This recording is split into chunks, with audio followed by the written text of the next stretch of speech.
Sucesso não depende apenas de quão bem você faz o seu trabalho, também depende de quanto você se importa e como se conecta com as pessoas e transmite a sua mensagem.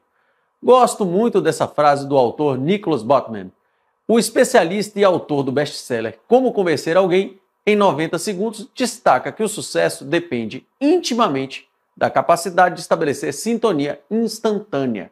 Sintonia essa que pode ser imensamente facilitada quando realizamos uma boa comunicação. Esse tema costuma ser uma pedra no sapato de novas pessoas gestoras. Comunicação é um assunto muito amplo, mas aqui vamos falar de como isso impacta o seu desenvolvimento pessoal e sua capacidade de atingir resultados melhores na liderança de pessoas.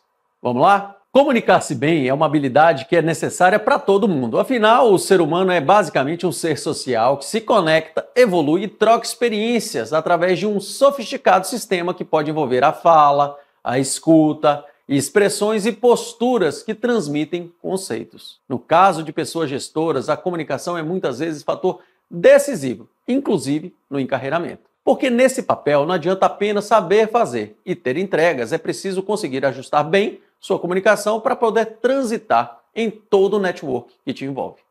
É o que chamo de comunicação 360 graus. Ao se tornar uma pessoa gestora, você vai ampliar bastante seu network dentro da organização e terá que obrigatoriamente se relacionar com muito mais pessoas, de diferentes tipos e em diferentes papéis. Você terá que ajustar sua comunicação em forma, tom e tipo de conteúdo para cada situação diferente que estiver envolvida. Comunicar-se de forma espontânea e fluida é muitas vezes um dom natural para algumas pessoas e em outras é algo que precisa ser trabalhado. Mas independentemente se comunicar é algo natural ou algo mais difícil para você, nos dois casos é preciso se aprimorar continuamente para que se possa atingir resultados.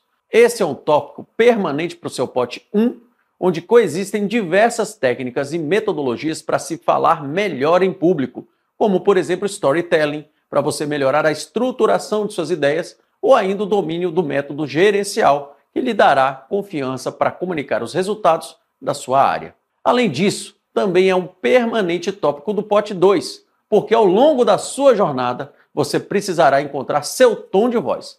Então será necessário você sempre fazer autorreflexões, buscar exemplos em outras pessoas que você julga que se comunicam bem, mas tentando encaixar no seu estilo pessoal, aquele que é mais confortável para você. Ninguém é igual a ninguém e quando se fala de comunicação, cada um vai ter seu toque pessoal. Existem pessoas que são mais extrovertidas, outras mais técnicas, algumas falam de forma elétrica, outras são mais contidas. Não importa qual é o seu estilo, o importante é que você saiba que comunicar-se bem é parte fundamental para atingir resultados. Melhorar a sua comunicação é um tema que vai lhe acompanhar durante toda a sua jornada como pessoa gestora. Aqui eu separei 4 tópicos que considero os mais importantes para você focar desde já em qualquer situação onde precise se comunicar bem. Seguindo essas dicas, com certeza já será um bom início. Vamos falar delas agora? O primeiro tópico fala sobre reuniões de apresentação de resultados. Gente, comunicar resultados é o dia a dia de uma pessoa gestora. Ela pode fazer isso através de gráficos, dashboards, relatórios ou uma infinidade de ferramentas. Mas é quase certo que você terá que apresentar resultados frequentemente em reuniões para suas lideranças imediatas ou até mesmo para a sua diretoria. Conhecer a linguagem e códigos da sua organização é fundamental para que você adeque sua comunicação ao que é esperado. Uma boa forma de melhorar sua performance é você buscar um benchmark, uma pessoa que você considera que tem essa habilidade desenvolvida e tentar seguir aqueles passos, entendendo a forma como a pessoa estrutura seus raciocínios e usa as linguagens. Mas é fundamental você entender o que é esperado de você em cada momento. Tem um caso muito engraçado que já contei até nas minhas redes sociais e que trata justamente dessa situação.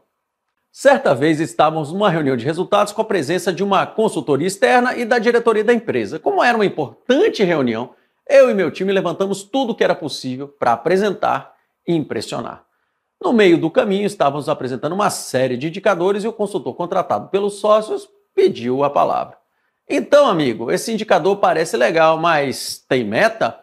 A gente gaguejou, olhou um para o outro e saímos com essa. Bem, é um indicador que acompanhamos, mas não necessariamente tem uma meta. É para ver a tendência de como é que está indo. O consultor, então, baixou a cabeça e voltou com a seguinte pergunta. Então, se o indicador baixa ou sobe, vocês fazem alguma coisa? Aí a gente já sabia que lá vinha a bomba, mas agora não dava jeito. Bem, não. E aí o consultor arrematou. Ah, agora eu entendi. Esse então é o indicador de fatos curiosos. Nenhum dos meus pares riu porque tiveram solidariedade, mas a ironia do consultor trouxe um tema importante para a mesa. Em uma reunião de resultados, existe um roteiro básico que deve ser seguido, apoiado por materiais que podem ser um dashboard padrão ou uma apresentação de PowerPoint, por exemplo. Tem uma estrutura básica que eu uso nessas situações que segue o seguinte roteiro. Primeiro, inicia a reunião com a apresentação da meta e lembra com objetivo, valor e prazo, e seu desvio, caso ele exista. Depois, apresente a análise dos dados relativos ao indicador, focando em onde está concentrado o possível desvio, que pode ser para cima ou para baixo, e apresentando as possíveis intercorrências que afetaram no cumprimento da meta. A seguir, esclareça as causas identificadas para o não cumprimento da meta, quando não batida, ou de oportunidades de melhoria ou manutenção, quando a meta foi entregue. Por fim, apresente um plano de ação simplificado para o próximo ciclo, bem como seus resultados esperados. Esse roteiro básico mental tem que estar internalizado por você e com a prática do dia a dia vai lhe permitir estar cada vez mais seguro da sua aplicação. O segundo tópico é uma grande pedra no sapato de muitas pessoas gestoras: falar em público. A primeira vez que tive que falar em público, fora do meu ambiente natural, que era o jornalismo, lembro que eu tremia de nervoso. Estávamos todos em uma grande mesa e a palavra ia passando de pessoa a pessoa. Cada vez que se aproximava a minha vez, minha vontade era ir correndo para o banheiro.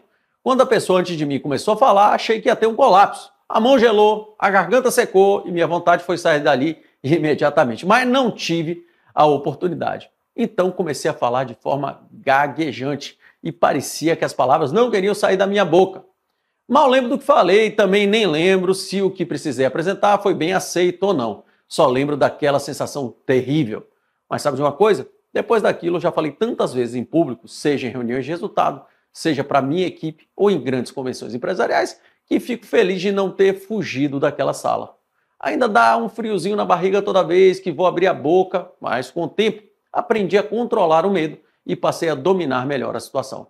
E sabe como essa mudança aconteceu? Desenvolvendo ao longo do tempo meus potes 1 e 2. Não foi por acaso, foi através de estudo e muito treinamento. Listei aqui 5 dicas práticas que mais aplico na minha rotina e que me ajudam sempre que preciso falar em público. Primeiro, sei que tenho domínio do assunto porque me preparei bem e com antecedência. Tenho um roteiro prévio do que vou falar e treinei antes, eventualmente até pedindo para alguém avaliar o que vou falar.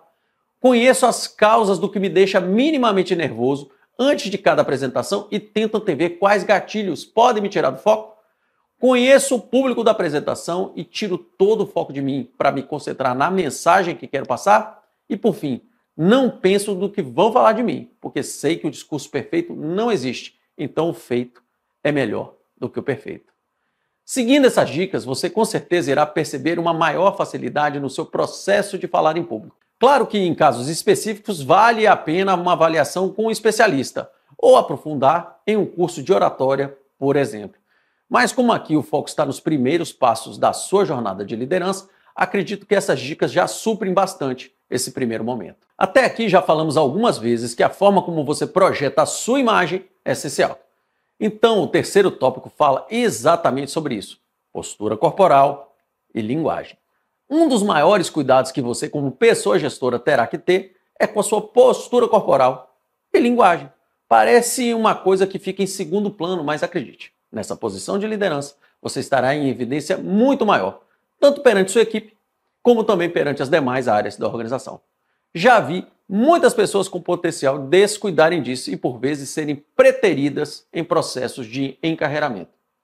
É um fato que você pode até não concordar filosoficamente e achar que o que vale são os resultados. mas ser e parecer andam juntos. Lembre-se que você, numa posição de liderança, cumpre um papel de representante da organização e da sua equipe. Cuidar desses detalhes faz parte do crachá da liderança. A postura corporal, a maneira como você se apresenta, até mesmo como se veste, são fundamentais para passar a mensagem correta. Separei 5 dicas essenciais que me ajudam bastante a ancorar uma boa postura corporal nas minhas apresentações. Primeiro de tudo, faço contato visual para quem estou direcionando a mensagem. Fujo de posturas que sabidamente me incomodam e que podem atrapalhar minha concentração. Dependendo da situação, por exemplo, é melhor ficar em pé ou, por vezes, apresentar sentado é uma postura mais adequada. Tento ser coerente entre o que digo e como ajo diante de uma informação apresentada. Por exemplo, fala e expressão devem estar alinhadas de acordo com o tom da mensagem. Se estou apresentando um resultado positivo, meu tom de voz pode ser mais tranquilo. Mas se estou apresentando um resultado que não é lá muito bom, preciso passar a seriedade e a confiança de que sabemos as causas e temos um bom plano de melhoria. Uso as minhas mãos em sincronia com a fala. Até hoje isso é um desafio, porque às vezes gesticulo demais, mas tento explorar posturas corporais e expressões faciais para dar ênfase na comunicação. E sempre estou pedindo feedback, porque às vezes desenvolvemos vícios corporais que atrapalham nossa mente. Me visto de maneira confortável e apropriada para a ocasião. O visual deve compor e não chamar atenção demais para que distraia a atenção do público. Por exemplo, não sei se acertei, mas pensei muito antes de escolher essa blusa para o curso. Queria algo confortável, que tivesse a minha cara, mas que passasse ao mesmo tempo seriedade, leveza e não chamasse muito a sua atenção. Além da sua postura corporal, é preciso cuidar da linguagem. Eu mesmo melhorei muito ao longo do tempo e até hoje preciso me cuidar. Sou de uma geração onde, por exemplo, usar palavrões, isso mesmo, palavrões no dia a dia do trabalho, era uma coisa normal e aceita. Dava até um certo status, aquela coisa de excesso de testosterona. Mas esse tempo ficou para trás e vícios de linguagem são muito difíceis de corrigir. É um cuidado permanente para ir melhorando. Isso ficou claríssimo para mim uma vez que fui chamado para dar uma palestra para uma turma de pós-graduação sobre feedback por competências. Super habituado a fazer apresentações ali para a minha galera, não tive o cuidado de adaptar a minha linguagem a um público que simplesmente não me conhecia. Resultado da história é que usei uma linguagem que para eles era super agressiva e no final senti que não criei a menor empatia. Usar bem a linguagem também é saber adequar seu discurso para o momento correto. Saber a hora de ser mais informal, casual, mas também utilizar-se de uma linguagem mais formal. Você tem que se adaptar ao público para criar conexão e isso a cada dia se torna um desafio maior, dado que as pessoas hoje estão mais atentas a excessos ou formas violentas de linguagem. Uma alternativa interessante para se adaptar a esse novo cenário é conhecer um pouco mais sobre a comunicação não violenta. Tomei conhecimento disso recentemente e acho um caminho interessante para evoluirmos no dia a dia. A CNV é uma metodologia criada por Marshall Rosenberg com o objetivo de aprimorar relações interpessoais. Pode ser compreendida como um processo dividido em 2 partes: expressar-se honestamente e receber com empatia. Quando realizamos essas 2 ações, estamos acionando 4 componentes que são capazes de melhorar as relações e, consequentemente, os resultados de uma organização. Na base da CNV estão a observação, ou seja, observar situações com honestidade, de maneira descritiva e não julgadora. O sentimento, nomear os sentimentos que surgem perante aquilo e o que estamos observando. A necessidade, identificar qual o conjunto de valores, necessidades e desejos relacionados aos nossos sentimentos. E, por fim, o pedido, formular ações concretas através de pedidos claros, específicos e viáveis, sem agendas ocultas. É um conceito ainda novo na prática, mas que tenho certeza que, estando atento a esses detalhes, suas relações podem fluir com mais clareza no seu dia a dia. Agora, além de ter uma linguagem oral adequada, é preciso também cuidar da sua linguagem escrita. Apesar de estarmos cada vez escrevendo menos, é necessário adotar boas práticas sempre que você for se comunicar neste formato. Algumas dicas são importantes. Revise com atenção e-mails que você vai enviar e suas apresentações em PowerPoint. É preciso cuidar para que os textos tenham coerência e sejam claros para quem vai ser impactado. Leia em voz alta e veja se faz sentido. e tenha sempre muita atenção para erros de concordância e ortografia. Hoje temos muitos recursos para nos ajudar nisso. Um exemplo disso é o uso da inteligência artificial na sua rotina da comunicação por escrito.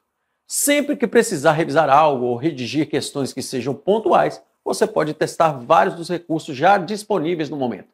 Um dos mais conhecidos é o ChatGPT, mas existem outros similares. Todos podem te ajudar a ter mais eficiência, cuidando melhor da sua linguagem escrita. O nosso quarto e último tópico fala sobre um assunto presente de modo transversal no nosso dia a dia: as redes sociais. Elas estão aí atendendo a diversas necessidades, desde entretenimento, fazer negócio ou aprender coisas novas. Usar redes sociais ativamente passou a fazer parte do novo status quo. No entanto, como qualquer outra ferramenta que viabilize a sua comunicação, é preciso ter cuidado com a maneira como você a usa, para tirar o melhor proveito dela. A gente sabe que a chegada da internet impulsionou um avanço da cultura digital em nossa geração e isso claramente veio impactar nas relações, sejam elas pessoais ou de trabalho. Atualmente, a construção de uma imagem profissional é um assunto que envolve muitos especialistas, principalmente quando o foco está no posicionamento digital, ou seja, utilizando as principais redes sociais. O que eu considero essencial que você saiba quanto a esse assunto é que cuidar da sua imagem não significa se tornar outra pessoa. É preciso ter atenção à sua comunicação, mas não cair na tentação de querer ser alguém que você não é. É o que chamo de não cair na armadilha do BBB. Todo mundo conhece o famoso reality show e sabe que quando a pessoa tenta apresentar algo que não é, acaba sendo desmascarada e raramente consegue evoluir no programa. Isso porque ninguém consegue ficar tanto tempo interpretando um papel. Já conheci várias pessoas gestoras que tentavam tanto interpretar um papel que um dia simplesmente implodiram, quando seu verdadeiro jeito de ser se tornou evidente e ela acabou perdendo o controle sobre aquela máscara que criou. Ter equilíbrio entre ser você mesmo, mas cuidando para que não haja exageros que podem lhe prejudicar em determinadas situações, é fundamental. Essa questão de se expor é muito forte nas redes sociais e hoje é muito comum que as pessoas pesquisem nas redes antes de iniciarem relacionamentos profissionais. Fica atento. Separei algumas dicas que eu aplico no meu próprio posicionamento com relação a como construir e sustentar uma imagem profissional utilizando as redes sociais. Primeiro de tudo, conheça os riscos de imagem na rede social e por isso evito gerar ou repostar conteúdos que gerem superexposição, equilibrando com cautela conteúdos pessoais e profissionais. Utilizo as redes sociais em favor da minha carreira, sobretudo redes como o LinkedIn, que são próprias para network profissional. Preencho todas as minhas informações de forma precisa e cuido da minha foto de perfil para que ela seja coerente, inclusive no WhatsApp. Cuido também para ter um bom network nas redes, comentando e interagindo com pessoas que podem agregar no meu desenvolvimento pessoal. Por fim, não tenho medo das redes sociais e mantenho meu perfil ativo, mas tenho cuidado de trabalhar ele de uma maneira que me ajude no desenvolvimento pessoal e profissional. Estamos chegando ao final dessa aula e a esta altura você já compreendeu que é essencial gerar conexão com o público desejado para que a sua mensagem seja transmitida da melhor forma possível.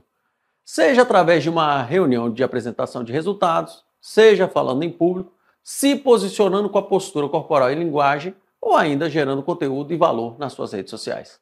Um ponto em comum perpassa todas essas ferramentas. Seu marketing pessoal precisa ser híbrido e verdadeiro em sua essência para que você possa comunicar sua verdade independentemente da estratégia que esteja utilizando. Já vimos que as redes sociais possuem bastante pontos fortes que, quando bem utilizados, potencializam sua presença digital, além de ancorar seu perfil de liderança no mundo real, ou seja, nas relações offline. As duas estratégias precisam caminhar juntas. A forma como você se comunica e toma decisões nas relações presenciais precisa ser externada na construção de uma imagem digital. Lembre-se que quanto mais perto sua comunicação e imagem estiverem do seu jeito natural de ser, mais fácil vai ser você conseguir evoluir. Com autoobservação e melhoria contínua, você será capaz de identificar e ajustar seus padrões limitantes, sem mudar o seu jeito de ser. Isso porque cada pessoa é de um jeito, então compreender sua singularidade é uma mola propulsora para apostar na sua marca pessoal com cada vez mais segurança e assertividade. Fazendo isso e seguindo todas as outras dicas listadas aqui, com certeza você vai conseguir ter um bom retorno das situações onde atuar se comunicando com cada vez mais essência, verdade e singularidade. Conte comigo nessa jornada. Um abraço e até breve.